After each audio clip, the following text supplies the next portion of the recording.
الحمد لله نحمده ونستعينه ونستغفره ونؤمن به ونتوكل عليه ونعوذ بالله من شرور أنفسنا ومن سيئات أعمالنا من يهده الله فلا مضل له ومن يضلل فلا هادي له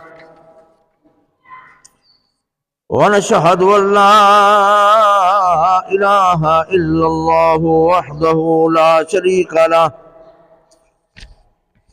ونشهد أن سيدنا وسندنا وحبيبنا محمدا عبده ورسوله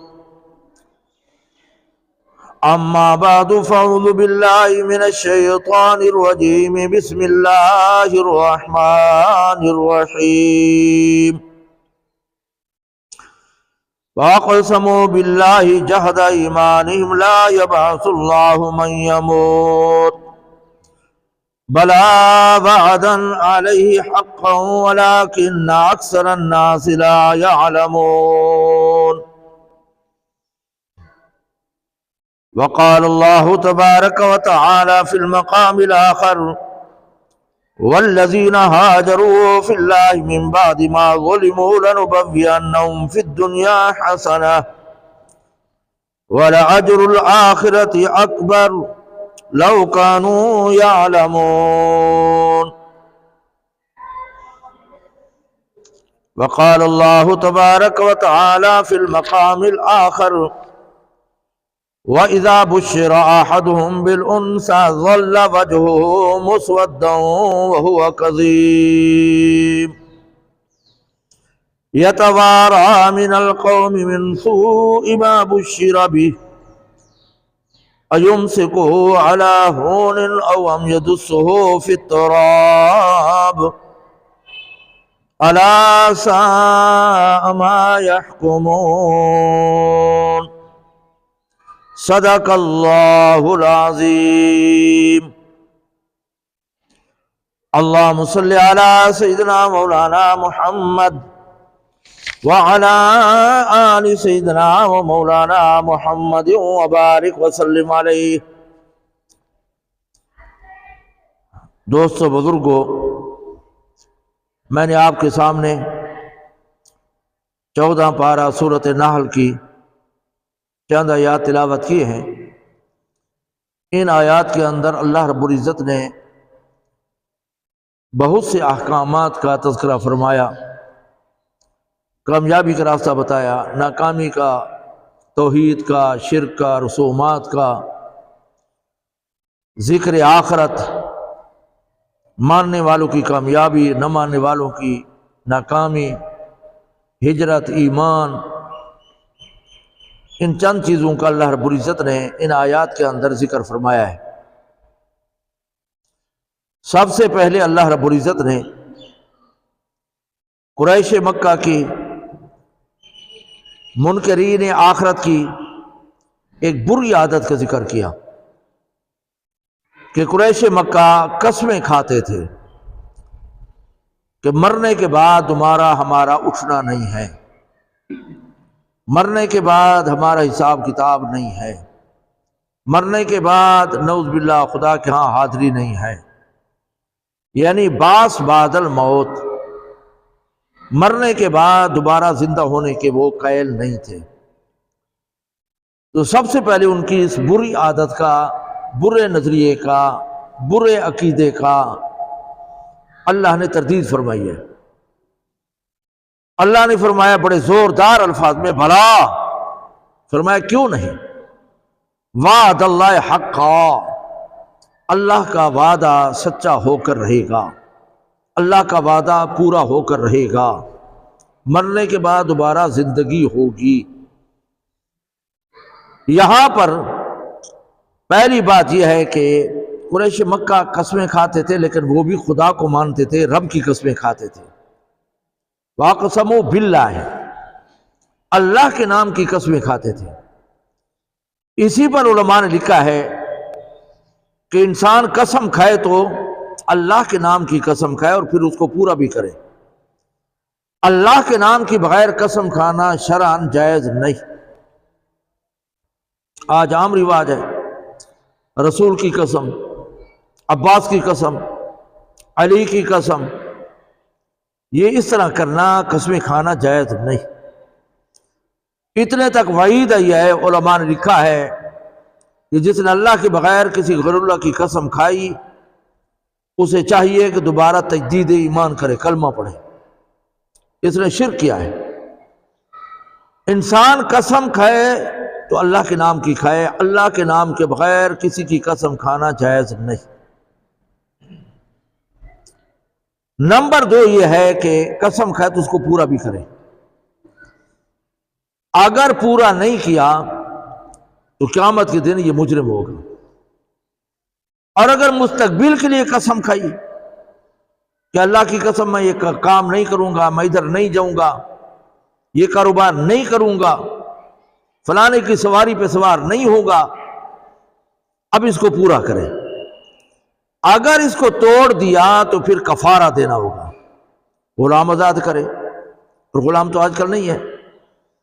تو پھر دوسرے نمبر پر 10 مسکینوں کو صبح و شام کھانا کھلائے، جس کے اندر سارے غریب ہوں، سارے بالغ ہوں، کوئی سید امیر آدمی نہ ہو اس کے اندر، صبح و شام ان کو کھانا کھلائے۔ اگر قسم توڑ دی تو پہلے قسم توڑے اور پھر جو ہے نا ان کو کھانا کھلائے۔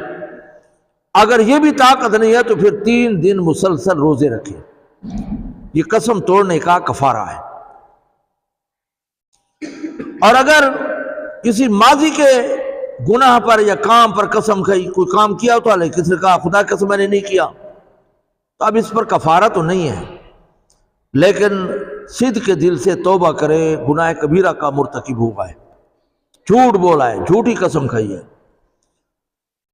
اور حدیث کے اندر آتا ہے کہ ثلاث جدون جدن وحدرون جدن، 3 چیزیں سچ ہی سچ ہیں، مذاق ہی سچ ہیں، نکاح، طلاق اور قسم، الطلاق والنکاح والیمین۔ اگر کوئی 2 گواہ بیٹھے تھے، مذاقاً لڑکی نے کہہ دیا میں نے اپنے آپ کو نکاح میں دے دیا، اور آگے لڑکے نے کہہ دیا میں نے قبول کر لیا، نکاح ہو جائے گا، مذاقاً۔ 2 گواہ ضروری ہے، یہ خطبہ وغیرہ سنت ہے۔ اور اسی طریقے سے مذاقاً بیوی کو کہہ دیا تو 3 طلاق ہے، طلاق ہو جائے گی۔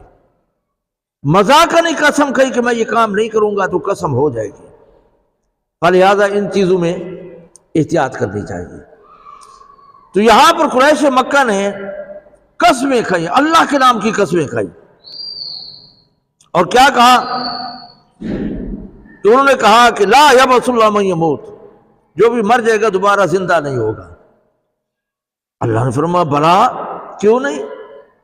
فرمایا ضرور پیدا ہوگا، ضرور اٹھایا جائے گا، حساب کتاب دینا ہوگا۔ تو مسلمان کو ضروری ہے، ایمان کا حصہ ہے، جز ہے کہ بعث بعد الموت، یہ عقیدہ ہونا چاہیے کہ مرنے کے بعد اللہ کے ہاں حاضری ہوگی، اللہ کے ہاں پیش ہونا ہوگا، حساب کتاب دینا پڑے گا، پھر بعد کے اندر حساب کتاب، کہ آگے جنت جہنم ہوگی۔ یہ سارے مراحل ہیں، مسلمان کا عقیدہ ہے۔ ایمان مفصل، ایمان مجمل کے اندر ان کا اقرار کرنا، دل کے ساتھ تصدیق کرنا، ان پر ایمان رکھنا ہمارے لیے ضروری ہے۔ یہ پہلا مسئلہ اللہ نے ذکر کیا ہے قسم کا۔ اللہ نے فرمایا وَلَٰكِنَّ أَكْثَرَ النَّاسِ لَا يَعْلَمُونَ، اکثر لوگ جانتے نہیں ہیں، لیکن مرنے کے بعد دوبارہ اٹھایا جائے گا۔ لِيُبَيِّنَ لَهُمُ الَّذِي يَخْتَلِفُونَ فِيهِ، اس مسئلے میں جو اختلاف کرتے ہیں نا، اور اس کو بتایا جائے گا کہ یہ اختلافی چیز نہیں ہے۔ قیامت کا قائم ہونا، حساب کتاب، بعث و موت اتفاقی مسئلہ ہے، ضروری مسئلہ ہے، اور تاکہ پتہ چلے وَلِيَعْلَمَ الَّذِينَ كَفَرُوا أَنَّهُمْ كَانُوا كَاذِبِينَ، کافر بھی آخرت کا انکار کرتے تھے، جو تکذیب کرتے تھے وہ آ کر رہے گی، جس کی تکذیب کرتے تھے وہ آ کر رہے گی۔ اور ان کا اللہ رب العزت نے فرمایا انما قولنا لشیء اذا اردنا ان نقول له کن فیکون، اللہ نے فرمایا جس چیز کو ہم پیدا کرنا چاہتے ہیں نا، ہمارے لیے کوئی مشکل نہیں ہے، ہم کن ہو جا ہو جاتی ہے، کن ہو جا ہو جاتی ہے، آنن فانا۔ اللہ نے پوری کائنات یا تو فرشتوں کے ذریعے سے بنوائی ہے یا خود کن فرمایا ہو گئے، کوئی مشکل نہیں ہے اللہ کے ہاں۔ قرآن کے اندر آتا ہے افاینا بالخلق الاول، کیا ابتداءً ہم مخلوق کو پیدا کر کے تھک گئے ہیں کہ دوبارہ انہیں نہیں پیدا کریں گے؟ اللہ تھکتے نہیں ہیں۔ افاینا بالخلق الاول، اللہ نے فرمایا پہلی مرتبہ پوری کائنات کو پیدا کر کے ہم تھک گئے ہیں؟ فرمایا نہیں تھکے۔ لا تأخذہ سنۃ ولا نوم، نہ نیند آتی ہے نہ اونگ آتی ہے، اللہ تھکتا نہیں ہے۔ تو اللہ نے فرمایا جو میں ابتداءً پیدا کرنے پر قادر ہوں تو مرنے کے بعد بھی میں قدرت رکھتا ہوں۔ خالق السماوات، فاطر السماوات، بدیع السماوات والارض، زمین و آسمان کو پیدا کرنے والے، یہ جو ہے نا رب کائنات دوبارہ پیدا کریں گے۔ اور فرمایا جس چیز کو میں پیدا کرنے کا ارادہ کرتا ہوں فوراً پیدا ہو جاتی ہے۔ پوری کائنات کو اللہ نے یا تو فرشتوں کے ذریعے سے بنایا یا کن کیا اور وہ پیدا کرنے کا حکم فرمایا ہو گئے۔ اور حدیث شریف کے اندر آتا ہے، تفسیر مصری میں آتا ہے کہ 4 چیزوں کو اللہ رب العزت نے اپنے ہاتھ مبارک سے بنایا ہے، اپنے دست قدرت سے بنایا ہے۔ عرش معلیٰ کو اللہ نے اپنے ہاتھ سے بنایا، جو اللہ کی بنی ہوگی بھی کیا ہی خوبصورت ہوگی۔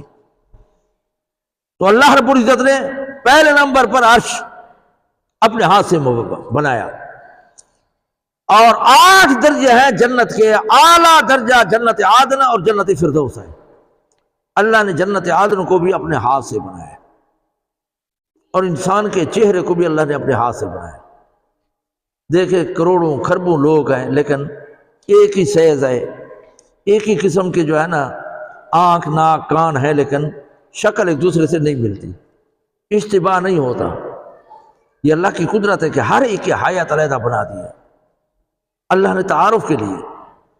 یہ بھی اللہ کی تخلیق ہے، ہر جگہ چمڑا ہی چمڑا، چمڑا اور خون، چمڑا خون گوشت کے بغیر کچھ نہیں ہے۔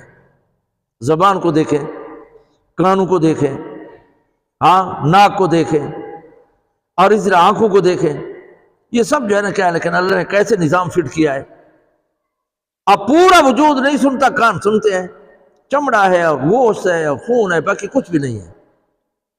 اب پورے وجود پہ کرے تو وہ آپ کو میٹھا ترش نہیں بتائے گی، پھیکا میٹھا نہیں بتائے گی، لیکن زبان پہ آپ کریں تو اللہ تعالیٰ جو ہے نا ہر ذائقہ عطا کرتے ہیں۔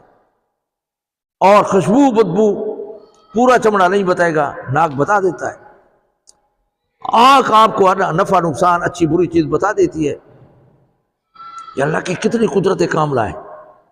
اس لیے شرعاً حکومت مسئلہ یہ ہے کہ چاہے بیوی ہو یا بچے ہوں چہرے پر نہیں مارنا چاہیے، چہرے پر مارنا ناجائز ہے، اس سے چہرہ بگڑ جاتا ہے۔ جب چہرہ بگڑتا ہے تو اللہ کی ذات کو غصہ آ جاتا ہے کہ میری بنائی ہوئی چیز کو تم نے بگاڑ دیا۔ کتنے ہو گئے؟ 3۔ چوتھے نمبر پر قلم، اللہ نے قلم کو اپنے ہاتھ سے پیدا کیا، پوری کائنات کی اچھائی برائی لکھوا دی۔ اور جب قلم کو پیدا کیا تو سب سے پہلے یہی حکم دیا کہ قلم لکھ۔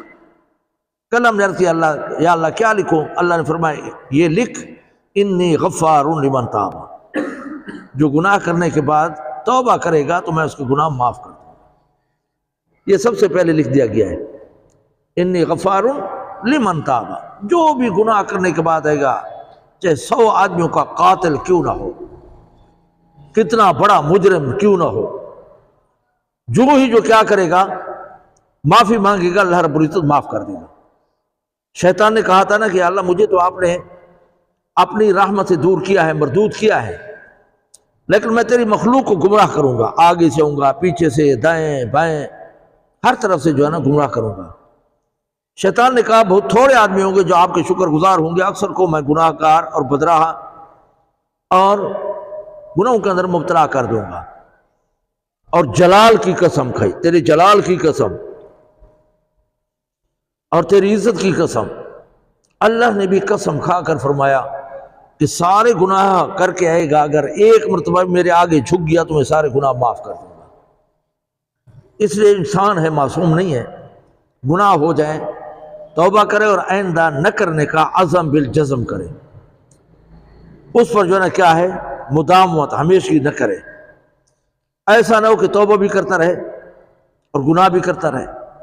حضرت مدنی رحمۃ اللہ علیہ فرماتے تھے کہ میں بھی پیتے ہیں توبہ بھی کرتے ہیں، یہ بھی جاری ہے وہ بھی جاری ہے، شراب بھی پیتے ہیں توبہ بھی کرتے ہیں، یہ بھی جاری ہے وہ بھی جاری ہے، یہ توبہ اللہ کو پسند نہیں ہے۔ صدق کے دل سے توبہ کرے کہ آئندہ نہیں کروں گا، اس پر ندامت کا اظہار کرے، آئندہ نہ کرنے کا عزم کرے، اور کسی انسان کا حق ہے تو اس کو ادا کرے۔ یہ چار چیزیں ہوں گی تو توبہ ہوگی ورنہ نہیں ہوگی۔ ہاں تو یہاں پر اللہ رب العزت نے فرمایا، اللہ رب العزت نے پوری کائنات کے متعلق فرمایا کہ میں کن کہتا ہوں وہ ہو جاتی ہے، لیکن چار چیزوں کو اللہ نے اپنے ہاتھ مبارک سے بنایا، یہ بھی ہو گیا۔ تیسرے نمبر پر فرمایا والذین ہاجروا فی اللہ من بعد ما ظلموا، فرمایا وہ لوگ جنہوں نے ہجرت کی اللہ کی رضا کے لیے، من بعد ما ظلموا ان پر ظلم و ستم کیا گیا تھا، اللہ نے ان کو تسلی دی لنبوئنہم فی الدنیا حسنہ، فرمایا میں ان کو دنیا کی بڑی بہترین زندگی عطا کروں گا، دنیا کے اندر بھی ان کو بہترین زندگی عطا کروں گا۔ یہاں پر اللہ رب العزت نے ایمان کے بعد ہجرت کا ذکر کیا ہے،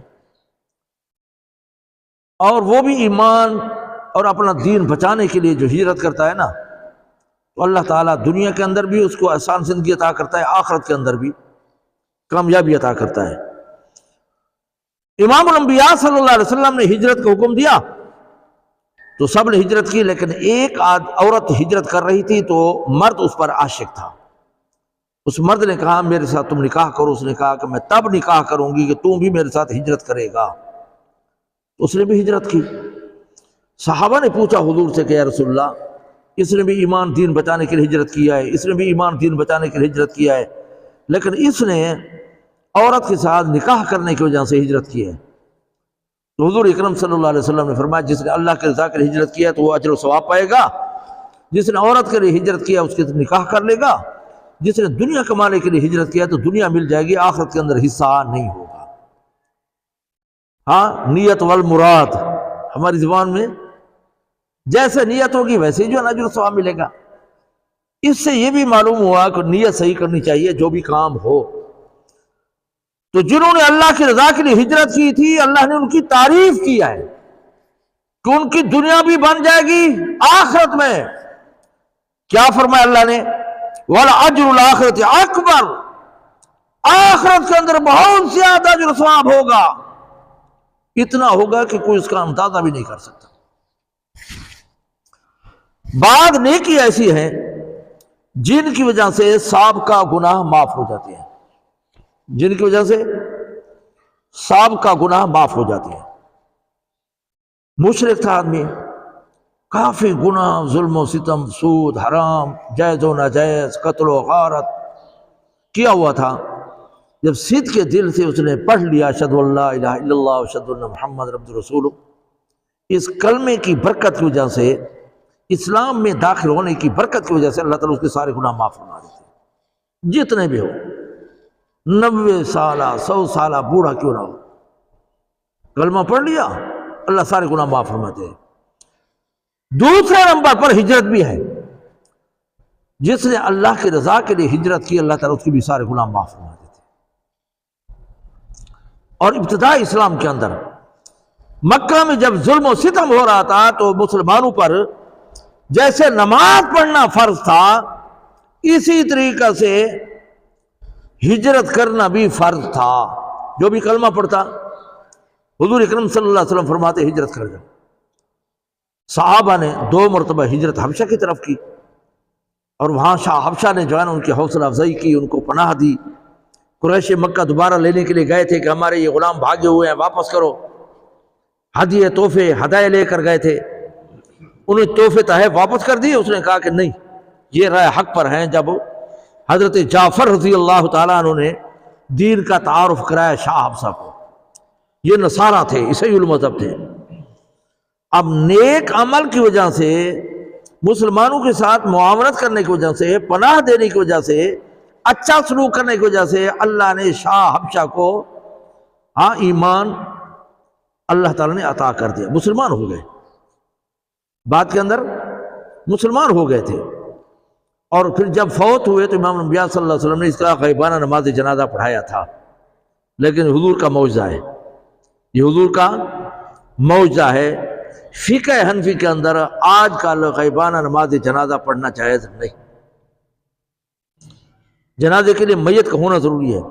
یہ جو پاکستان میں جنازے پڑھتے ہیں نا، یہ سیاسی جنازے ہیں۔ فقہ حنفی میں جنازہ اس وقت ہوگا جب میت سامنے ہو۔ میت کے لیے 4 شرطیں ہیں: مسلمان ہو، غسل دیا گیا ہو، اور موجود ہو، چارپائی پر ہو یا زمین پر ہو۔ یہ 4 شرطیں ہوں گی تو جنازہ ہوگا، ورنہ نہیں ہوگا۔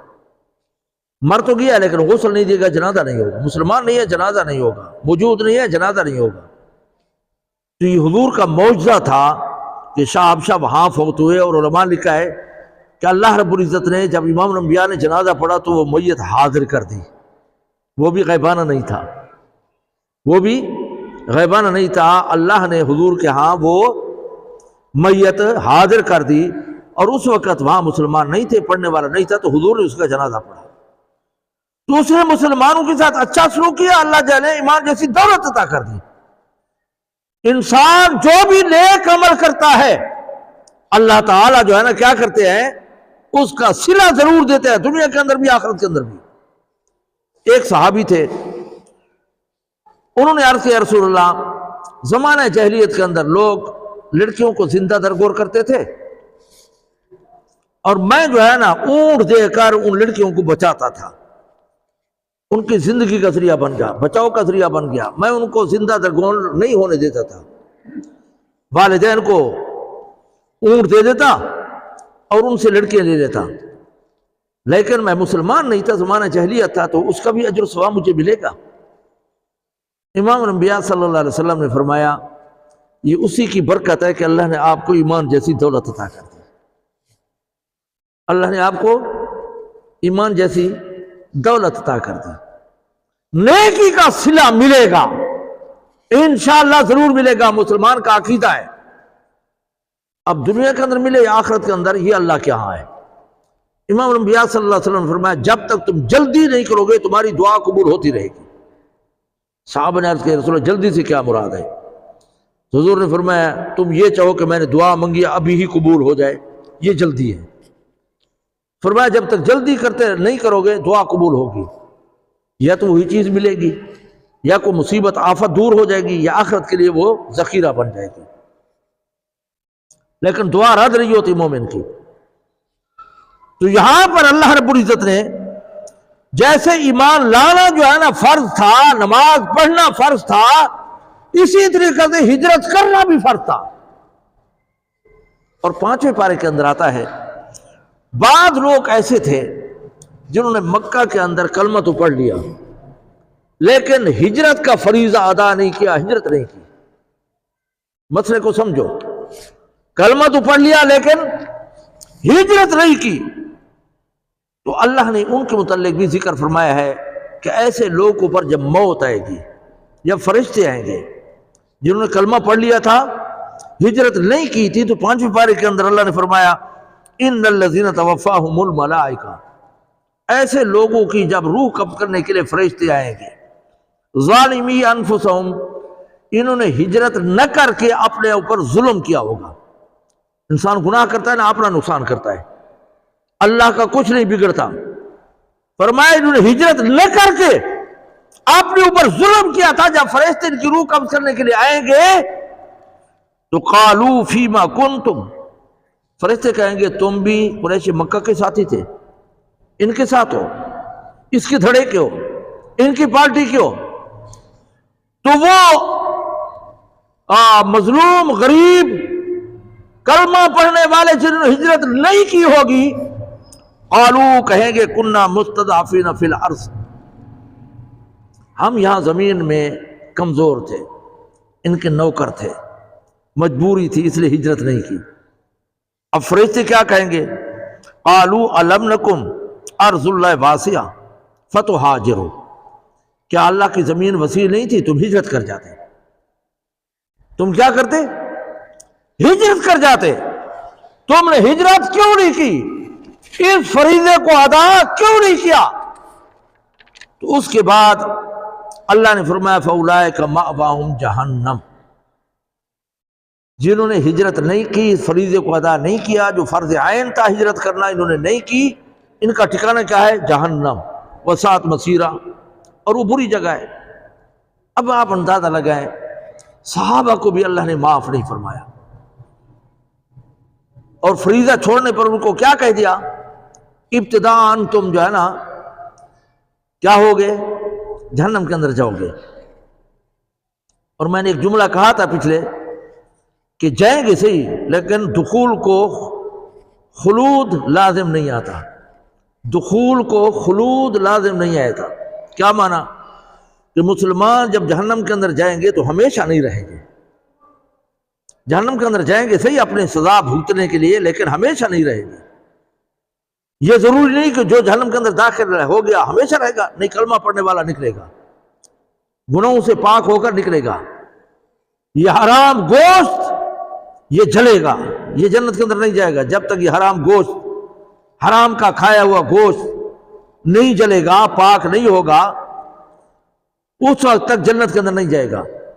تو اب آپ اندازہ لگائیں کہ صحابہ جیسی عظیم جماعت، کلمہ پڑھنے والے، حضور کو دیکھنے والے، جب انہوں نے فریضہ ہجرت ادا نہیں کیا، پورا نہیں کیا، دین کی خاطر ایمان اسلام بچانے کے لیے ہجرت نہیں کی، اللہ نے کیا فرمایا؟ مأواہم جہنم، ان کا ٹھکانہ کیا ہے؟ تو جو آج فریضہ چھوڑے گا وہ جنت کے اندر جائے گا۔ میں کہا کرتا ہوں کہ شیطان نے جو ہے نا ایک سجدہ نہیں کیا، کتنے سجدے؟ ایک سجدہ نہیں کیا، اللہ کے ہاں مردود ہو گیا، جہنمی ہو گیا، لعنتی ہو گیا۔ لیکن ہم 64 سجدے چھوڑ چکے ہیں، 64 دن کے اندر شمار کریں نا، وہ بھی فرائض، واجبات، سنن موقدہ، تو ہم 64 سجدے چھوڑنے والے جنت کے اندر چلے جائیں گے۔ ہمیں فکر کرنی چاہیے، فکر کرنی چاہیے۔ شیطان ایک سجدہ نہ کرنے والا مردود ہو گیا ہے، تو ہم 64 سجدے چھوڑنے والے جنت کے اندر چلے جائیں گے۔ اپنے اس کردار اور نظریے پر ہمیں نظر ثانی کرنی چاہیے۔ کتنے گھرانے ہیں جو نماز نہیں پڑھتے، ہمیں اس طرح احساس بھی نہیں ہے۔ آج اگر کسی کا کوئی نقصان ہو جائے سب تعزیت کے لیے جاتے ہیں۔ ایک صحابی نے چٹائی بچھا دی، رونے لگا کہ آج اگر میرا بیٹا فوت ہو جاتا تو لوگ تعزیت کے لیے آتے، لیکن آج مجھ سے تکبیر تحریمہ فوت ہو گئے، لوگ تعزیت کے لیے کیوں نہیں آ رہے؟ اور حدیث کے اندر آتا ہے کہ من فات صلاۃ العصر، جس انسان کی عصر کی نماز رہ گئی کانما وطر اہل و مالو، گویا کہ اس کا بیوی، بچے، مال و متاع سب تباہ ہو گیا ہے۔ اتنا نقصان ہے، لیکن ہمیں نظر نہیں آتا، نظر نہیں آتا، نہیں ہے احساس ہمیں۔ اس لیے نماز کو نہیں چھوڑنا چاہیے، نماز کے اندر کوتاہی نہیں کرنی چاہیے۔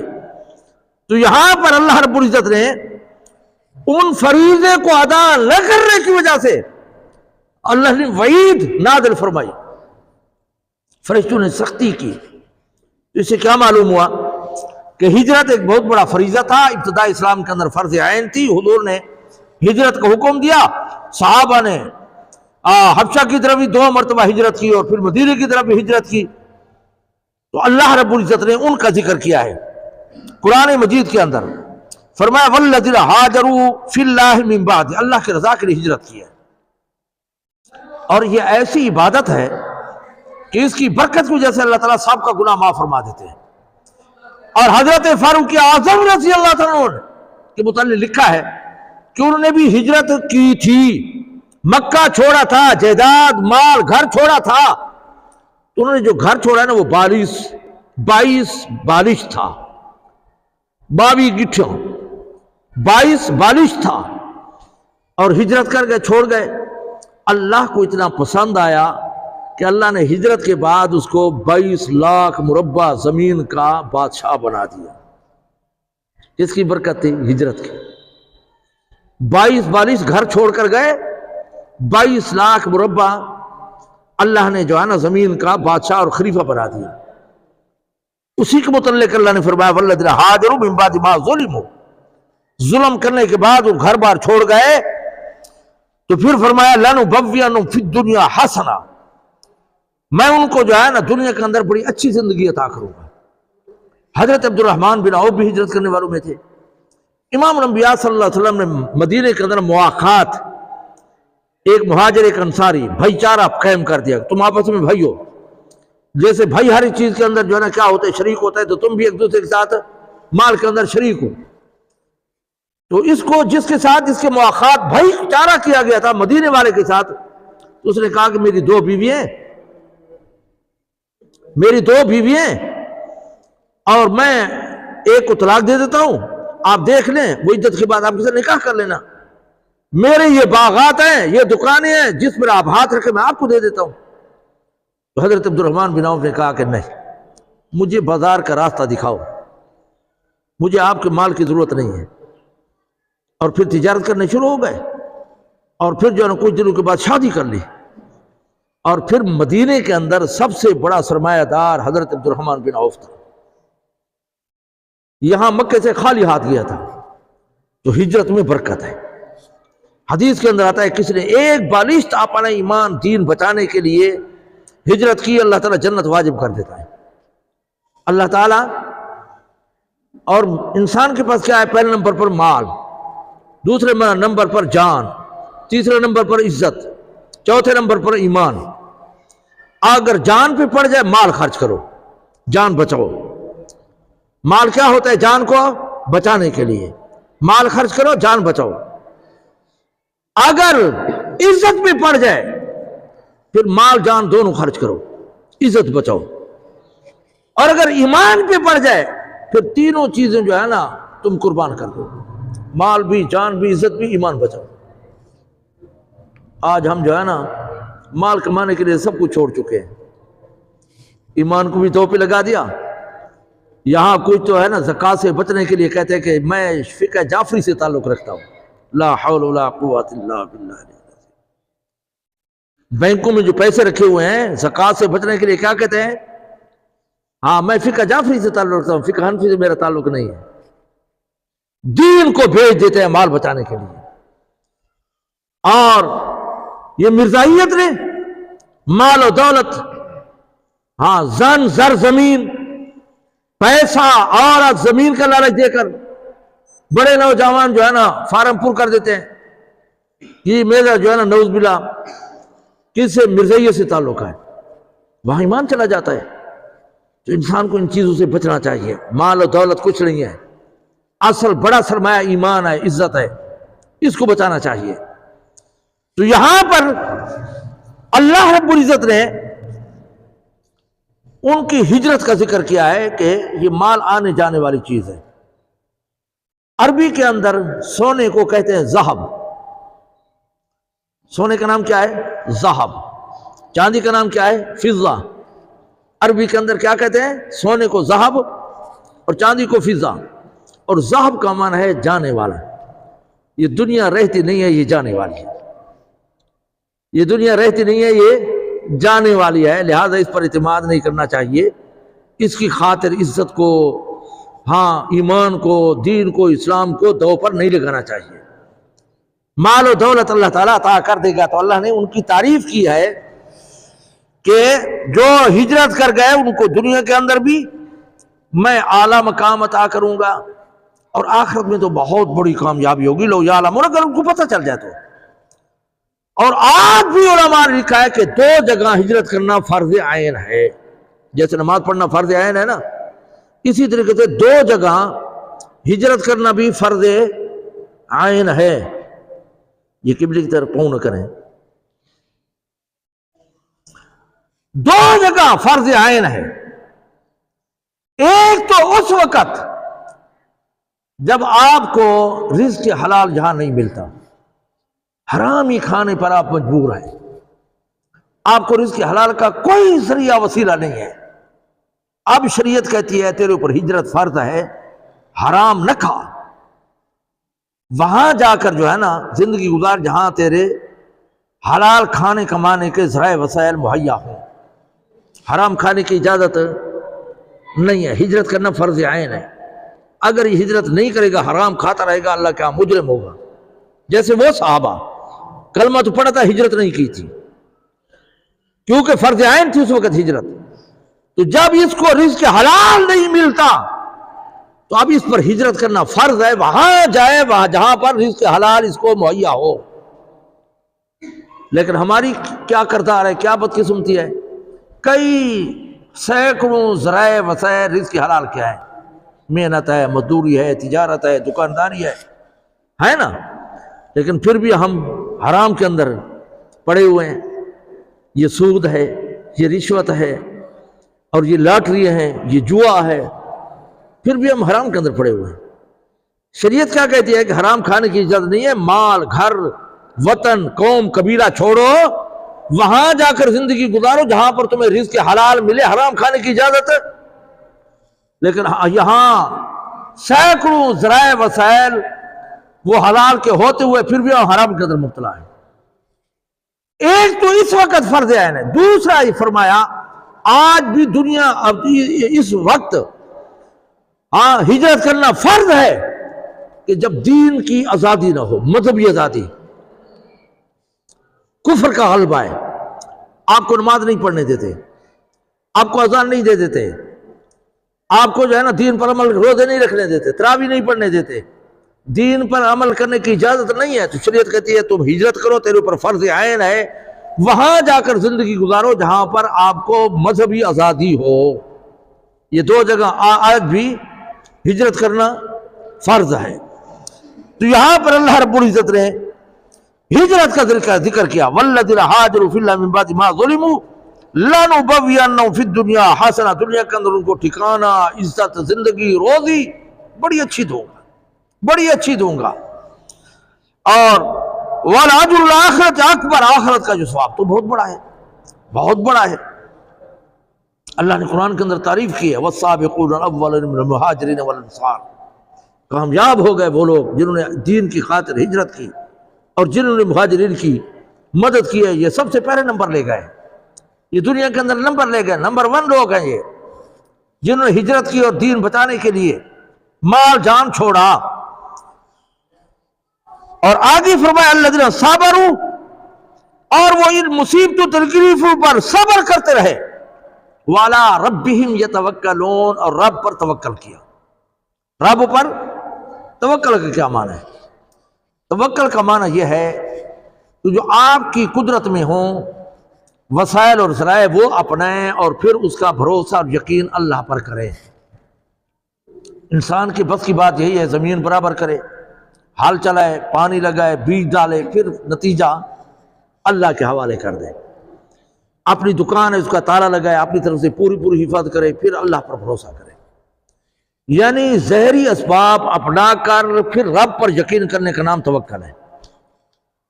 ہم کیا کہتے ہیں کہ سارے ذرائع و اسباب چھوڑ کر میں نے توکل کیا ہے، یہ توکل نہیں ہے، یہ رہبانیت ہے، حرام ہے۔ آپ کھائیں کمائیں نہیں اور پھر کہیں یہ جو ہے نا میں توکل کر کے جا رہا ہوں، گھر والے بیوی بچے ہیں، آپ ان کو چھوڑ کر اللہ ان کو پالے گا، میں جو ہے نا جا رہا ہوں، یہ جائز نہیں ہے، یہ جائز نہیں ہے۔ سمجھ آ گئی نا؟ کچھ ہماری ذمہ داری ہے، اپنی طرف سے وسائل ذرائع اپنائیں، پھر نتیجہ خدا پہ چھوڑیں، اس کا نام ہے توکل۔ امام الانبیاء صلی اللہ علیہ وسلم مسجد نبوی میں بیٹھے تھے، ایک مسافر آ گئے، حضور نے پوچھا کون؟ اس کا مسافر ہوں۔ کہاں سے آئے؟ اس نے بتایا۔ کس کے مہمان ہو؟ کس چیز پر آئے ہو؟ حضور پوچھ رہے تھے۔ تو چلتے چلتے حضور نے فرمایا کس سواری پر آئے ہو؟ تو انہوں نے کہا یا رسول اللہ اونٹنی پر آیا ہوں، اونٹ پر آیا ہوں۔ تو حضور اکرم صلی اللہ علیہ وسلم پوچھا وہ اونٹنی کہاں ہے؟ تو اس نے کہا کہ جی اللہ کے بھروسے پر میں نے چھوڑ دی ہے، بہر کھڑی ہے، چھوڑ دی ہے۔ حضور نے فرمایا نہیں، یہ توکل نہیں، یہ توکل نہیں۔ اس نے کیا کہا؟ اللہ کی توکل بھروسے پر میں نے بہر چھوڑ دی ہے۔ حضور نے فرمایا یہ توکل نہیں، اور زور سے کہا تاکہ دوسرے صحابہ بھی سن لیں۔ فرمایا تم ان کو باندھتے، اس کا گونڈا باندھتے، اپنی طرف سے اس کی پوری حفاظت کرتے، پھر اس پر اللہ پر بھروسہ کرتے، اس کا نام ہے توکل۔ بات کو سمجھو؟ ہاں، اپنی طرف سے وسائل ذرائع اپناؤ، پھر اللہ پر یقین کرو، نتیجہ خدا کے حوالے۔ میاں بیوی ملیں گے، اسباب پورے ہوں گے تو بچہ ہوگا نا۔ تو ویسے بیٹھے رہے اور کہے کہ میرا بیٹا پیدا ہو جائے، ہو گیا؟ ہم نے ذرائع اسباب ہی ذکر نہیں کیے، جو ہماری قدرت میں تھے وہ ہم نے ذرائع اسباب استعمال نہیں کیے۔ تو اللہ نے فرمایا کہ صحابہ اکرام اپنی طرف سے پورے وسائل بیان کر کے پھر فرمایا وہ توکل کرتے تھے۔ وہ نتیجہ جو ہے کس کے حوالے ہے؟ خدا کے حوالے ہے۔ اپنی طرف سے پوری جو ہے کوشش کرتے تھے۔ آگے اللہ نے فرمایا وما ارسلنا من قبلک الا رجالا نوحی الیہم فاسألوا اہل الذکر ان کنتم لا تعلمون۔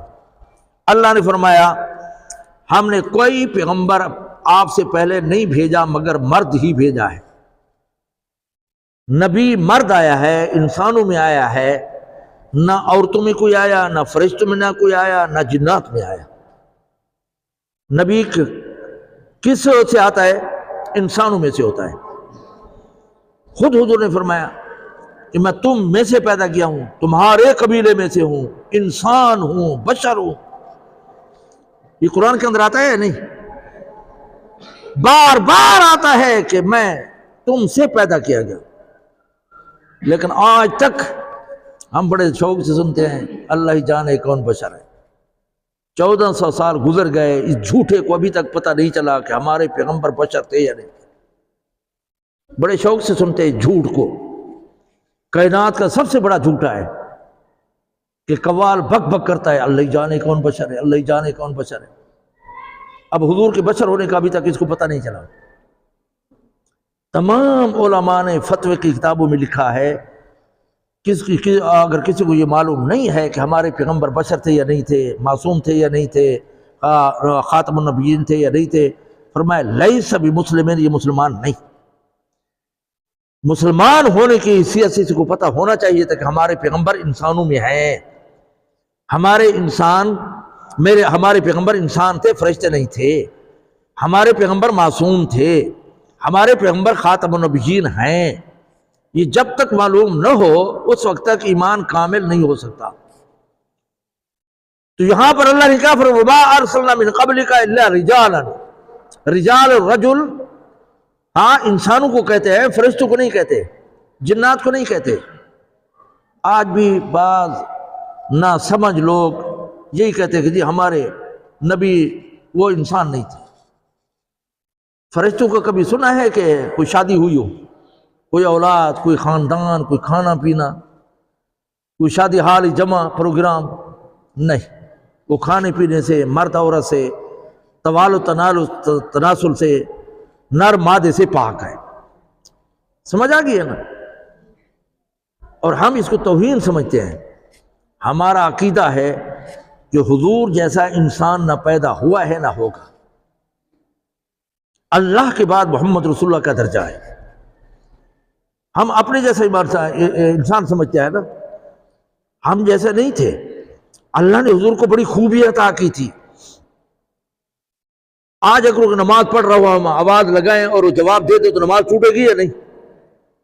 لیکن ہمارے محمد رسول اللہ کی شان یہ تھی کہ اگر کوئی نماز پڑھ رہا ہے، حضور نے بلایا اور اس نے جواب دے دیا تو اللہ نے فرمایا نماز نہیں ٹوٹے گی۔ یہ حضور کا مقام ہے۔ ایک صحابی تھے، وہ نماز پڑھ رہے تھے، حضور نے پکارا، اس نے جواب نہیں دیا، بات کے اندر آ گئے تو حضور نے فرمایا آپ نے جواب نہیں دیا۔ انہوں نے کہا یا رسول اللہ نماز پڑھ رہا تھا۔ تو حضور نے فرمایا تو نے نہیں پڑھا قرآن کے اندر کہ نماز کے اندر بھی اگر پیغمبر بلائے تو جواب دو تو پھر تمہاری نماز نہیں ٹوٹے گی۔ یا ایھا الذین آمنوا استجیبوا للہ ورسولہ، یہ حضور کی شان تھی، یہ ہمارے پیغمبر کی شان تھی۔ جیسے آگے دیکھتے تھے پیچھے بھی دیکھتے تھے، یہ ہمارے پیغمبر کی شان تھی۔ سوتے تھے وضو نہیں ٹوٹتا تھا۔ بات سمجھو نہیں سمجھے؟ کافی خوبیاں ہیں امام الانبیاء صلی اللہ علیہ وسلم کی۔ تو اللہ نے محمد رسول اللہ کو فرمایا کہ آپ کو بھی اور آپ سے پہلے بھی ہم نے مردوں کے بغیر کوئی نبی نہیں بھیجا۔ مرد بھیجے ہیں، کوئی عورت نہیں بھیجی۔ لیکن وہاں بدقسمتی کی ایک عورت نے بھی دعویٰ کر دیا میں بھی نبی آؤں. پھر مسلمہ کذاب کے ساتھ شادی کر لی. پھر انہوں نے کہا کہ حق مار میں ہماری 3 نمازیں معاف. کئی بے ایمان گزرے ہیں کائنات کے اندر. پھر نبوت کا دعویٰ کرنے والی عورت کی قسمت اچھی تھی کہ بعد کے اندر پھر مسلمان ہو گئی، اور جب فوت ہوئی تو ایک صحابی نے اس کا جنازہ پڑھایا، بچ گئی جہنم سے. ابتداءً اس نے نبوت کا دعویٰ کیا تھا لیکن بعد کے اندر توبہ طیب ہو گئی تھی. باقی کافی بے ایمان گزرے ہیں. تو اللہ نے فرمایا کہ ہم نے مرد بھیجے ہیں. یا اللہ عورتوں کو کیوں نہیں دی؟ مرد جو ہے نا دن کو بھی تبلیغ کرتا ہے، نبی رات کو بھی کرتا ہے. عورت رات کو نکل سکے گی؟ نبی نیک کے پاس بھی جائے گا، بد کے پاس بھی جائے گا، برے کے پاس بھی جائے گا. عورت جا سکتی ہے؟ اور عورت تو ویسے ہی ناقص العقل ہے. تو اللہ نے فرمایا میں نے نبوت کا سلسلہ وہ مردوں میں جاری کیا ہے، کسی عورت کو یا کسی غیر کو میں نے نبی بنا کر انسانوں مردوں کے بغیر نہیں بھیجا. نوحی الیہم، ہم نے اسی کی طرف جو ہے نا وحی کیا ہے.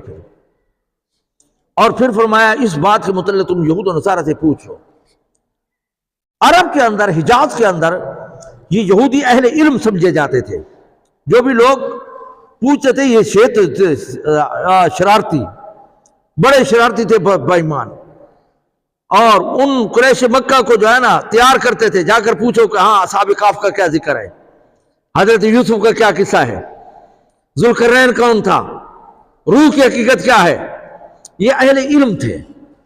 تو اللہ نے فرمایا اگر تمہیں یقین نہیں آتا تو یہود و نصارہ سے بھی پوچھ لو، وہ بھی کہیں گے کہ نبی مرد ہو کر آتے ہیں، کوئی عورت یا کوئی غیر نبی نہیں آتا. اور یہی مسئلہ آج ہمیں بھی ہے کہ اگر کوئی مسئلہ معلوم نہ ہو تو علماء سے پوچھ لینا چاہیے، علماء سے. لیکن میں کہا کرتا ہوں کہ نالی صاف کرنے والے کا نمبر ہمارے پاس ہوتا ہے کہ قبر نالی خراب ہو گئی، گٹر صاف کرنا ہو یا تو پھر اس سے رابطہ کریں گے، لیکن مولوی کا نمبر ہمارے پاس نہیں ہے. ہاں جیسے کہ پورے دین کہ ہم پورے عالم حافظ اور محدث مفکر ہوں، محتاجی بھی نہیں سمجھتے. کئی ساتھی ملتے ہیں جی سیاست کا حال سناؤ، اپنا حال سناؤ. اچھا میں کوئی مسئلہ بھی یاد تھی گیا یہ بھی نہ سوچا. یہ دین کی نہ قدری ہے یا نہیں ہے؟ ثانوی حیثیت دیتے ہیں ہم قرآن کو. بچے پڑھ رہے ہوں، انگریزی کا امتحان آ جائے قرآن چھوڑ کر چلے جاتے ہیں. دین کو اولیت دینی چاہیے، ثانوی حیثیت دینا جائز نہیں. دین کو اولیت دیں، دین کو پڑھیں، سمجھیں، عمل کریں. اس لیے اللہ رب العزت نے فرمایا کہ فَاسْأَلُوا أَهْلَ الذِّكْرِ إِن كُنتُمْ لَا تَعْلَمُونَ. فرمایا تم جو ہے نا علماء سے، علم والوں سے پوچھ لیا کرو. تو اس وقت یہودی تھے، نصارہ تھے، تورات انجیل کے عالم حافظ قاری تھے. تو اللہ نے فرمایا یہ مسئلہ میں نے جو بتایا ہے، حضور کو بھی مرد بنا کر بھیجا ہے نبی، اور دوسروں کو بھی مرد میں نے نبی بنایا ہے، کسی عورت کو یا کسی غیر کو نبی نہیں بنایا. اگر تمہیں معلومات نہیں ہے تو یہود و نصارہ سے پوچھ لو. اور یہی حکم آج بھی ہے کہ اگر کوئی مسئلہ معلوم نہ ہو تو علماء سے پوچھنا چاہیے. دین کے معاملے میں شرم و حیا نہیں کرنا چاہیے. سمجھ آ گئی یا نہیں آئی؟ حضرت امام محمد رحم اللہ تعالی امام حنیفہ کے شاگرد ہیں. وہ رات کے کسی حصے میں آئے، انہوں نے کہا کہ حضرت اگر کوئی لڑکا ابھی بالغ نہیں ہوا، عشاء کی نماز پڑھ لی اس نے، پھر سو گیا، اس کو احتلام ہو گیا، بالغ ہو گیا ہے، تو کیا یہ نماز اس کی ہو گئی ہے یا دوبارہ پڑھے؟ امام حنیفہ نے فرمایا یہ دوبارہ پڑھے. یہ کیا کرے؟ کیوں کہ پہلے جو پڑھی تھی وہ اس پر فرض نہیں تھی. اب بالغ ہونے کے بعد ابھی وقت باقی ہے اور یہ بالغ ہو گئے عشاء کے وقت میں، تو اس کو عشاء کی نماز دوبارہ پڑھنی چاہیے. چلے گئے تو امام حنیفہ نے فرمایا کہ یہ بڑا ذہین بچہ ہے، اپنے متعلق مسئلہ پوچھ کر جا رہا ہے. کس کے متعلق؟ اپنے متعلق مسئلہ پوچھ کر جا رہا ہے. اس نے نماز پڑھ کر سویا اور پھر احترام ہو گیا، بالغ ہو گیا، اور پھر اس کے بعد اب پوچھتا ہے کہ ابھی عشاء کا وقت تو باقی ہے، سحری تو نہیں ہوئی، تو میں دوبارہ نماز پڑھوں یا نہیں؟ تو امام حنیفہ نے فرمایا دوبارہ نماز پڑھو، پہلے فرض نہیں تھی، اب تم بالغ ہو گئے ہو اور وقت ابھی باقی ہے عشاء کا، تو عشاء کی نماز تمہیں پڑھنا ضروری ہے. تو یہ مسئلہ پوچھ لیا یا نہیں پوچھا؟ طریقے سے پوچھنا چاہیے. عورتیں آ کر پوچھتی تھی. سمجھ آ گئی یا نہیں آئی؟ تو یہاں پر جو ہے نا بڑے پیچیدہ مسائل حضرت عائشہ حضرت حفصہ سے پوچھے گئے. میں کبھی پھر بتاؤں گا۔ تو یہاں پر اللہ رب العزت نے فرمایا کہ ہم نے جو بھی نبی بھیجا ہے نا وہ مرد بھیجا ہے، کوئی عورت یا کوئی فرشتہ نہیں بھیجا۔ اور فرمایا اگر تمہیں شک ہو تو پھر قرآن و حدیث میں دیکھ، جو جاننے والے ان سے بھی پوچھو، اور تورات انجیل کے عالموں سے پوچھو۔ یہ اس وقت نازل ہوئی جب یہود و نصارہ سے حکم دیا گیا کہ ان سے جا کر پوچھو، اور یہود و نصارہ جانتے تھے لیکن حب مال کی وجہ سے نہیں مانتے تھے۔ یعرفون کما یعرفون ابناءہم، جیسے بیٹے کی ہر ایک چیز معلوم ہوتی ہے، انسان کو معرفت حاصل ہوتی ہے، تو اسی طریقہ سے یہود کو بھی پکا یقین تھا کہ نبی آخری ہے لیکن مانتے نہیں تھے۔ یہ بھی ہو گیا۔ آگے فرمایا بالبینات والزبر، ہاں یہ باتیں لکھی ہوئی ہیں، واضح طور پر بیان کی گئی ہیں، زبور انجیل کے اندر، کتب کے اندر لکھی ہوئی ہیں کہ نبی مرد ہوتا ہے۔ اور وَأَنزَلْنَا إِلَيْكَ الذِّكْرَ لِتُبَيِّنَ لِلنَّاسِ، اور ہم نازل کرتے ہیں پیغمبر پر وحی تاکہ لوگوں کو بیان کرے، اور مَا نُزِّلَ عَلَيْهِمْ وَلَعَلَّهُمْ يَتَفَكَّرُونَ، یہ قرآن غور و فکر کے لیے، پڑھنے کے لیے، سمجھنے کے لیے بھیجا گیا ہے، ویسے نہیں ہے۔ قرآن کو مانے بھی صحیح، پڑھے بھی صحیح، معانی بھی سمجھے، عمل بھی کرے، دوسروں تک پہنچائے۔ 5 حق ہے قرآن مجید کے۔ اور یہاں پر جو ہے نا صرف پیغمبر کی یہ نہیں پڑھ کر سنا دیا، نہیں، اس کی تفصیل بھی بتاتے تھے۔ بعض بے ایمان کہتے ہیں کہ قرآن جو ہے نا ہمارے لیے کافی ہے، ہمیں حدیث کی نعوذ باللہ ضرورت نہیں ہے۔ منکرین حدیث یہ جو ہے نا بے ایمان ہے۔ قرآن و حدیث لازم ملزوم ہے۔ قرآن کے اندر وضو کا ذکر ہے لیکن یہ نہیں کتنی مرتبہ کرو، 2 مرتبہ دھو، 1 مرتبہ دھو، 3 مرتبہ دھو۔ غسل کا ہے لیکن طریقہ معلوم نہیں ہے۔ نماز کا ذکر ہے لیکن رکعت، رکوع، سجدہ، اتحیات نہیں معلوم۔ زکوٰۃ کا ہے لیکن تعداد معلوم نہیں۔ حج کا ذکر ہے لیکن طریقہ کار معلوم نہیں۔ تو کس سے معلوم ہوگا؟ حدیث سے۔ جیسے قرآن کو ماننا ضرور ہے، حدیث کو ماننا بھی ضروری ہے۔ سمجھ آ گئی ہے نا؟ ہاں یہاں پر جو ہے نا اللہ نے فرمایا پیغمبر صرف پہنچانے والا نہیں تھا بلکہ اس کی تفصیل بیان کرنے والا تھا۔ لَقَدْ كَانَ لَكُمْ فِي رَسُولِ اللَّهِ أُسْوَةٌ حَسَنَةٌ، تمہاری زندگی گزارنے کے لیے بہترین نمونہ پیغمبر کو بنا کر بھیجا گیا۔ قُلْ إِن كُنتُمْ تُحِبُّونَ اللَّهَ فَاتَّبِعُونِي، اگر تم میرے ساتھ ملنا چاہتے ہو تو میرے پیغمبر کی اتباع کرو۔ آگے اللہ نے فرمایا أَفَأَمِنَ الَّذِينَ مَكَرُوا السَّيِّئَاتِ، کیا وہ امن میں رہیں گے جو برائیاں کرتے رہے، جو اسلام کے خلاف سازشیں کرتے رہے، وہ امن میں رہیں گے؟ ان یخسف اللہ، اللہ تعالیٰ ان کو زمین میں نہیں دنسا دے گا، اللہ تعالیٰ دنسائے گا، دنسا سکتا ہے۔ ہاں او یاتیہم العذاب من حیث لا یشعرون، ایسی طرف سے پکڑ ہوگی ان کو وہم و گمان بھی نہیں ہوگا۔ قوم عاد، قوم سمود، قوم صالح، قوم نوح، قوم لوط، قوم ابراہیم، سب کا واقعہ آپ نے تفصیل سے سنا ہوا ہے کہ جب انہوں نے نہیں مانا تو اللہ نے کیسے کیسے پکڑا ان کو۔ تو یہاں پر اللہ نے فرمایا وہ جو ہے نا اللہ تعالیٰ ایسے پکڑے گا کہ او یاخذہم فی تقلبہم فما ہم بمعجزین، اللہ کو عاجز نہیں کر سکتے۔ اللہ تعالیٰ ان کو ہر طریقے سے پکڑ سکتا ہے، ہاں، اور اللہ تعالیٰ ایسی جگہ سے پکڑے گا کہ ان کا وہم و گمان بھی نہیں ہوگا۔ اور آگے اللہ رب العزت نے فرمایا اولم یروا، تم نہیں دیکھتے ما خلق اللہ من شیء، کہ ہر ایک چیز جس کو اللہ نے پیدا کیا ہے، چاہے وہ دائیں طرف پیدا کیے ہیں، زمین و آسمان، یہ جو ہے نا اللہ کے ہاں سجدہ کرتے ہیں۔ ہر ایک چیز اللہ کی تسبیح کرتی ہے، جو ڈپٹی لگائی گئی ہے وہ پوری کرتی ہے۔ کوئی قیام کی صورت میں ہے، کوئی رکوع کی صورت میں ہے، کوئی سجدے کی شکل میں ہے۔ اس لیے علماء نے لکھا ہے کہ سر سبز ہری کوئی چیز ہو اس کو نہ کاٹو، وہ اللہ کی حمد و ثنا کر رہی ہوتی ہے، وہ اللہ کی تعریف کر رہے تو بغیر ضرورت کے ہری اور سر سبز کو کاٹا نہ کرو، یہ ناجائز ہے، وہ اللہ کی تعریف کر رہی ہوتی ہے۔ ہر ایک چیز اللہ کی تعریف کرتی ہے، اللہ کی عبادت کرتی ہے، لیکن انسان ہے اس کو نہیں سمجھ سکتا۔ ایک مرتبہ غالباً ایک نبی تھے، وہ جا رہے تھے نماز استسقاء کے لیے، آگے گئے تو چمٹی الٹی پڑی ہوئی تھی اور اللہ سے بارش مانگ رہی تھی، تو انہوں نے فرمایا جلدی جاؤ گھروں میں پہنچو، بارش آنے والی ہے۔ انہوں نے کہا کیوں؟ انہوں نے کہا کہ یہ اللہ سے مانگ رہی ہے۔ گھر نہیں پہنچے تھے، اللہ نے چمٹی کی وجہ سے بارش برسا دی۔ اللہ تعالیٰ ہر ایک کی سنتا ہے، ہر ایک کی شاہ رکھ کے زیادہ قریب ہے، روزی کا بندوبست قبل از وقت کرتا ہے، تو اللہ نے فرمایا ہر ایک چیز آگے آئے تھے سجدہ میں تلاوت نہیں کرتا ورنہ تم پر سجدہ واجب ہو جائے گا، لیکن طریقہ سمجھو سجدے کا۔ سجدہ تلاوت جو ہے نا 14 ہے قرآن مجید کے اندر، کرنے واجب ہیں، کرنے کیا ہے؟ واجب ہیں۔ 3 وقت ایسے ہیں جن کے اندر کوئی سجدہ نہیں کر سکتے، سورج طلوع ہوتے وقت، زوال کے وقت، غروب کے وقت، کوئی تم سجدے والی عبادت نہیں کر سکتے۔ بات سمجھو یا نہیں سمجھ؟ جلدی بتاؤں گا، اگر کسی کو سمجھنا ہے بات کے اندر پوچھ لینا۔ 2 وقت ایسے ہیں جن کے اندر نفل نہیں پڑھ سکتے، 2 وقت ایسے ہیں کہ نفل نہیں پڑھ سکتے لیکن 3 کام کر سکتے ہیں۔ عصر کے بعد مغرب تک آپ نوافل نہیں پڑھ سکتے، نفل لیکن 3 کام کر سکتے ہیں۔ قضائی نماز ہے پڑھ سکتے ہیں، نماز جنازہ ہے پڑھ سکتے ہیں، سجدہ تلاوت ہے کر سکتے ہیں۔ صبح صادق جب روزہ بند کرتے ہیں ہم، سورج طلوع ہونے تک نفل نہیں پڑھ سکتے لیکن 3 کام کر سکتے ہیں، نماز قضائی ہے، جنازہ ہے، سجدہ تلاوت ہے، 3 کام کر سکتے ہیں۔ بات سمجھ آ گئی یا نہیں آ گئی؟ 3 وقت ایسے ہیں کہ کوئی عبادت عین طلوع، عین زوال، عین غروب۔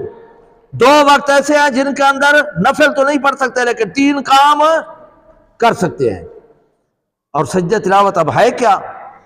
آپ کھڑے ہیں یا بیٹھے ہیں، بغیر ہاتھ اٹھائے اللہ اکبر کہیں، سجدے میں چلے جائیں اور اللہ اکبر کہیں، سر اٹھائے، نہ سلام ہے، نہ تحیات ہے، نہ کوئی اور چیز ہے، سجدہ تلاوت آپ کا ادا ہو جائے گا۔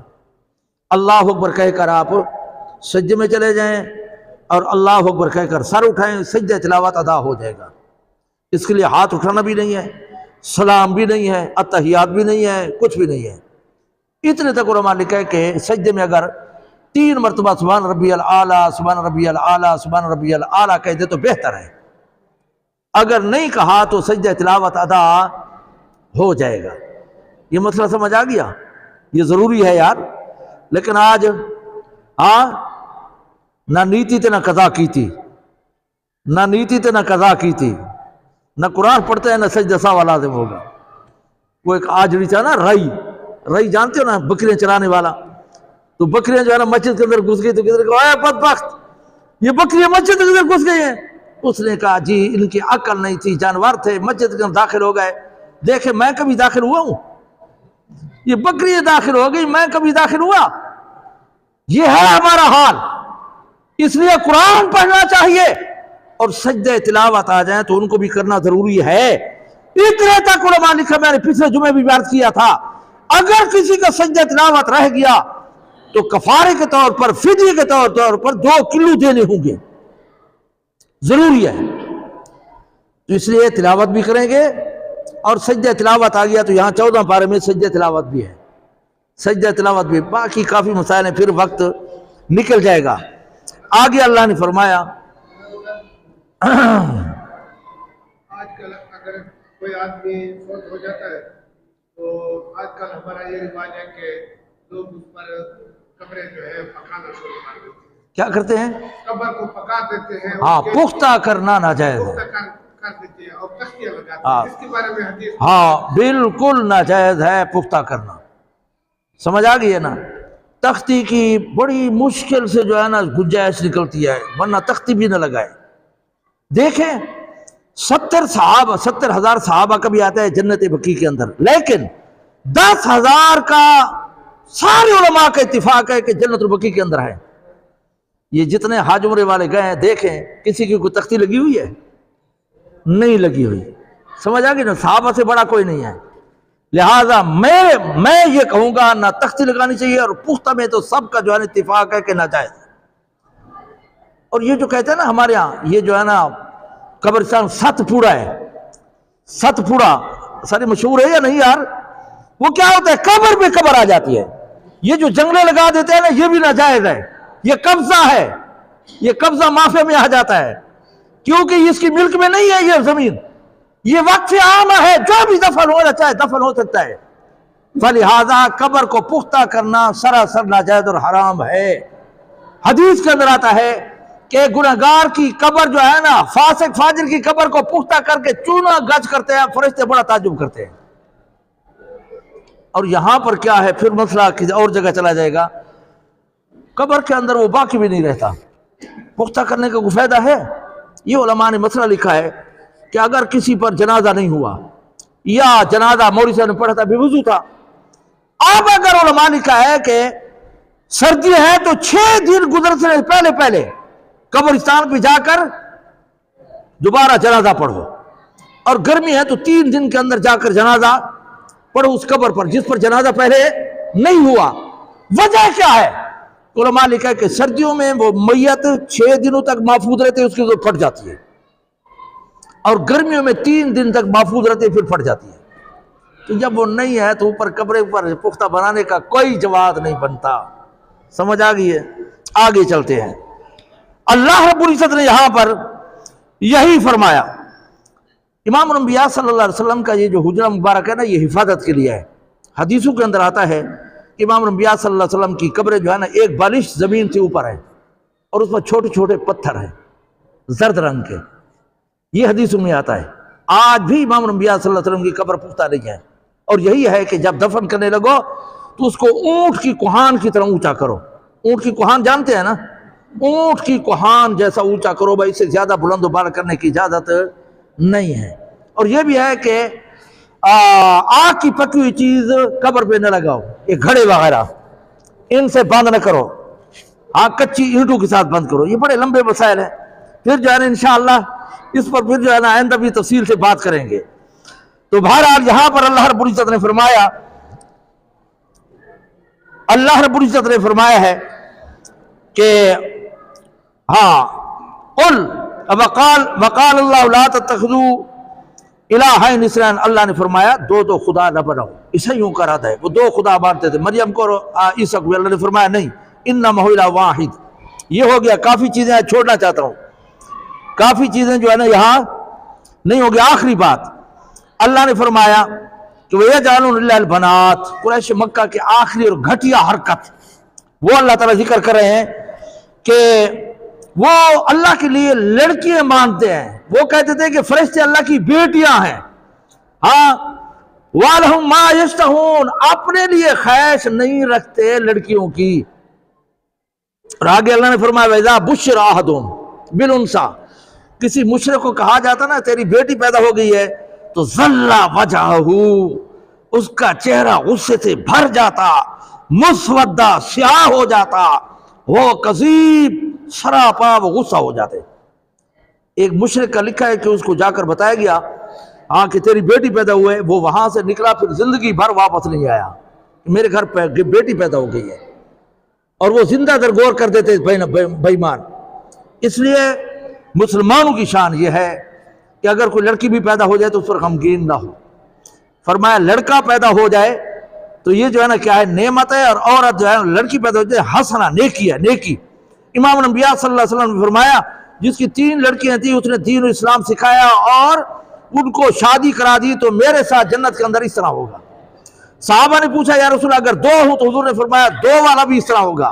صحابی کہتے ہیں شرم کی وجہ سے ہم خاموش ہو گئے تھے، اگر ہم ایک کے متعلق پوچھتے تو حضور ایک کے متعلق بھی یہی خوشخبری بناتے۔ اس لیے لڑکی ہو جائے تو وہ اپنی قسمت خود لے کر آتی ہے، اس پر غمگین نہیں ہونا چاہیے۔ حدیث کے اندر آتا ہے کہ ینصرون و یرزقون بضعفائکم، تمہارے کمزور لوگوں کی وجہ سے تمہیں رزق دیا جاتا ہے، اللہ تعالیٰ تمہاری مدد بھی کرتا ہے۔ ان حدیث کی تفسیر کرتے ہوئے علماء نے کہا ہے کہ چھوٹے بچیاں یہ جو ہے ان کی وجہ سے تمہیں رزق بھی ملتا ہے اور اس کی وجہ سے تمہاری مدد بھی کی جاتی ہے۔ پھر فرمایا غریب رشتہ دار، تیسرے نمبر فرمایا غریب دوست، ان 3 کی وجہ سے تمہیں رزق بھی ملتا ہے، تمہاری مدد بھی ہوتی ہے۔ تو لڑکی نعمت ہے، مصیبت نہیں۔ اس لیے قریش مکہ کا یہی فرمایا کہ وہ جو آتی تھی پھر وہ جانا کیا کہتے تھے، یا تو ذلیل ہو کر ان کو رکھتے تھے ذلت اختیار کرتے ہوئے، یا وہ چاہتے تھے کہ ہے ہم مٹی میں دفن ہو جاتے ہماری بیٹی پیدا نہ ہوتی۔ اس لیے علماء نے لکھا ہے کہ اگر کوئی چیز تقسیم کرو نا، کوئی چیز تقسیم کرو تو ابتدا چھوٹو سے کرو، کوئی چیز تقسیم کرو تو ابتدا چھوٹے سے کرو، اور پھر ان میں سے پہلے لڑکی کو دو پھر لڑکے کو دو۔ یہ شرعاً لکھا ہے، شریعت کے اندر کیا لکھا ہے کہ پہلے چھوٹو کو دو۔ وجہ کیا ہے کہ بچہ نہ سمجھ ہوتا ہے وہ اس طرح ہاتھ پھیلاتا ہے، اللہ کی غیرت گوارا نہیں کرتی کہ میرے بغیر کسی غیر کے سامنے ہاتھ پھیلائے۔ فرمایا ہاتھ پھیلانے سے پہلے لڑکی اور لڑکے کو دو، پھر بڑوں کو دو۔ یہ ہے ہماری شریعت، یہ ہے ہمارا اسلام، اس پر ہمیں عمل کرنا چاہیے۔ اللہ تعالیٰ بقیہ زندگی ہمیں قرآن و حدیث سیکھنے اور اس پر پورا عمل کرنے کی توفیق عطا فرمائے۔ یہ آج انشاءاللہ عصر کے بعد کل اشراق تک بہت بڑا اجتماع ہو رہا ہے یہاں بلال آباد میں مسجد تقویٰ۔ ہمارے بہت بڑے بزرگ ہیں مولانا مختار الدین شاہ صاحب، ان کا یہ مرکز بنا ہوا ہے۔ یہ آج عصر سے شروع ہوگا اجتماع، کل اشراق تک رہے گا، اس میں ضرور شریک ہو۔ اللہ والے آ جاتے ہیں ذکر اذکار کے، ہمارے ایمان کی اعمال کی فکر کے لیے آتے ہیں۔ تو آج عصر کے بعد شروع ہوگا، کل اشراق تک رہے گا۔ جیسے شب جمعے میں آپ جاتے ہیں تو یہاں بھی شب جمعے سمجھ کر جائیں، وہاں کھائیں بھی صحیح، پیئیں بھی صحیح، رہائش بھی رکھیں اور اللہ والوں کی کیا کریں، ملاقات بھی کریں اور علم بھی سیکھیں۔ یہ جیسے ظاہری پاکی ضروری ہے تو باطنی پاکی کا بھی اہتمام کرنا ضروری ہے۔ یہی اللہ والے ہیں جو ہماری باطنی پاکی جو ہے نا کا اہتمام کرتے ہیں۔ حب جائے، حب مال ہے، بغض ہے، حسد ہے، کینہ ہے، یہ ان کا جو ہے نا علاج ہوتا ہے۔ تو آج عصر کے بعد شروع ہوگا، کل اشراق وقت رہے گا۔ تمام حضرات سے جو ہے نا درخواست ہے کہ وہ اس میں ضرور شرکت کریں۔ وآخر دعوانا ان الحمد للہ رب العالمین۔